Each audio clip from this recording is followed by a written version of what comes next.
Welcome everyone, I'm Dale and this is Cinema Historia. A newlywed town marshal, a prison-released outlaw, and a noon-bound train. This week we're going back to 1952 for an American Western film called High Noon, starring Garry Cooper, Thomas Mitchell, Lloyd Bridges, Katie Jurado, and Grace Kelly. And this is directed by Fred Zinnemann. So, where does our story begin this week? Well, our story begins in a small town in New Mexico territory named Hadleyville. Marshal Will Kane, played by Garry Cooper, newly married to Amy Fowler, played by Grace Kelly, prepares to hand in his tin star and retire. The happy couple will soon depart to raise a family and run a store in another town. However, a telegram from the train station arrives, stating that Frank Miller will be arriving on the noon train. Frank Miller, a vicious outlaw whom Kane sent to prison 5 years ago, has been released and will arrive in Hadleyville one day ahead of the town's new marshal. Miller's gang, his younger brother Ben, Jack Colby, and Jim Pierce ride into town and wait at the train station. For Amy, a devoted Quaker being against violence, states, "The solution is simple. Leave town before Miller arrives." Kane's sense of duty and honor make him stay. Besides, he says Miller and his gang would hunt him down anyway. Not wanting to become a widow an hour after being wed, Amy gives Kane an ultimatum. She is leaving on the noon train with or without him. Sticking to his guns, Kane visits old friends and allies, but none are willing to help. Even Judge Percy Metrick, who sentenced Miller, flees town and urges Kane to do the same. Meanwhile, Harvey Pell, played by Lloyd Bridges, Kane's young deputy, bitter that Kane didn't recommend him as his successor, says he will stand with Kane if he makes him the new sheriff. But when Kane refuses, Pell turns in his badge and pistol. Ramirez's saloon owner, Helen Ramirez, played by Katie Jurado, once a lover of Miller, Kane, and Pell, is leaving town. And when Kane attempts to round up a posse from the saloon and church, is met with fear and hostility. The townspeople, worried the gunfight will damage the town's reputation, urge Kane to avoid confrontation and leave. So, does the noon train spawn a vicious killer and a departing wife? Is Kane left to fight with 4-to-1 odds against him? Or does Marshal Will Kane prove that law and order and the love for his wife are a fight worth fighting for? Based on a 1947 short story in Collier's magazine by Western novel American author John M. Cunningham, named The Tin Star. With a 94% rating from the film critic Rotten Tomatoes, High Noon was selected by the Library of Congress as one of the first 25 films for preservation in the United States National Film Registry for being culturally and historically significant. This film also received a staggering 11 nominations and 17 wins, including 4 1953 Oscar wins for Best Film Editing, Best Music Original Song, Best Music Scoring of a Drama or Comedy Picture, and Best Actor in a Leading Role for Garry Cooper.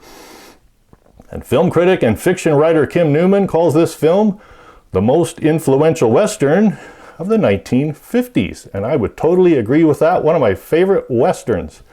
And our trivia question this week: was there an old railroad used in our film? Was there an old railroad used in our film?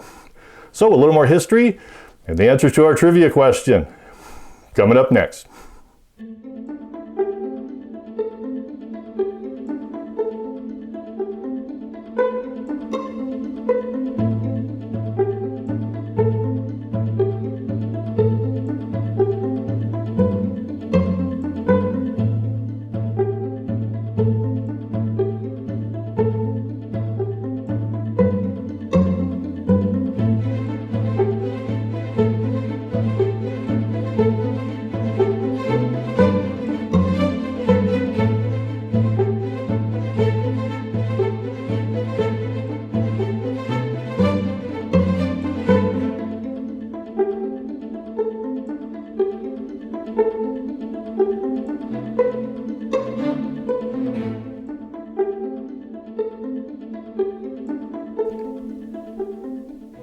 Since Marshal Will Kane received a telegram stating Frank Miller is coming into town, the electrical telegraph is the subject of this week's history. So, a telegraph is any device or system that allows the transmission of information by coded signal over distance. Many telegraphic systems have been used over the centuries, but the most common reference is the electric telegraph. Developed in the mid-19th century, it was a principal means of transmitting printed information by wire or radio waves for more than 100 years. Electrical telegraphs are considered to be one of the first examples of electrical engineering. The first commercial system and the most widely used needle telegraph was the Cook and Wheatstone telegraph, invented in 1837. The second category consists of armature systems, in which the current activates a telegraph sounder that makes a click. The arch type of this category was the Morse system, invented by Samuel Morse in 1838. In 1865, the Morse system became the standard for international communication, using a modified code developed for German railways. Electrical telegraphs were used by the emerging railway companies to develop train control systems, minimizing the chances of trains colliding with one another. In the 1840s, the electrical telegraph became the standard way to send urgent messages, and by the later half of the century, commercial telegraph networks with local telegraph offices were in most towns and cities, allowing the public to send messages called telegrams, addressed to any person in the country for a fee, like the one for Kane. Beginning in 1850, submarine telegraph cables allowed for the first rapid communication between continents. And with the invention of the wireless telegraph in 1894, this led to the first means of radio telecommunications. In the early 20th century, telegraphs were slowly being replaced by teleprinter networks, and with the increasing use of the telephone, it reduced into a few specialized uses, mainly special occasion telegram greetings.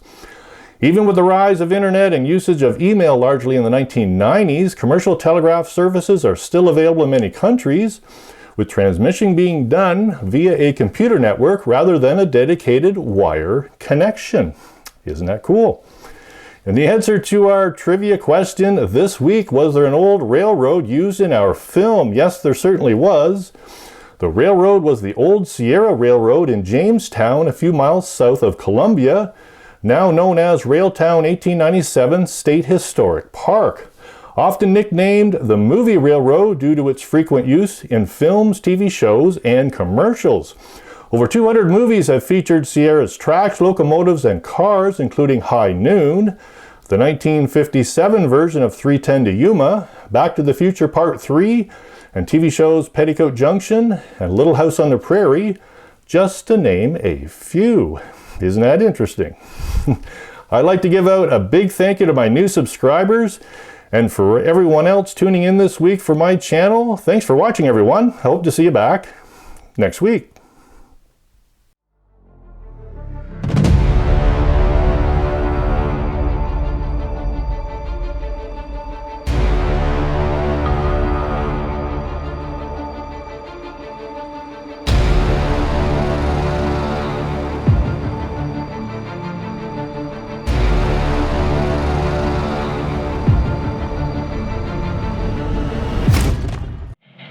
You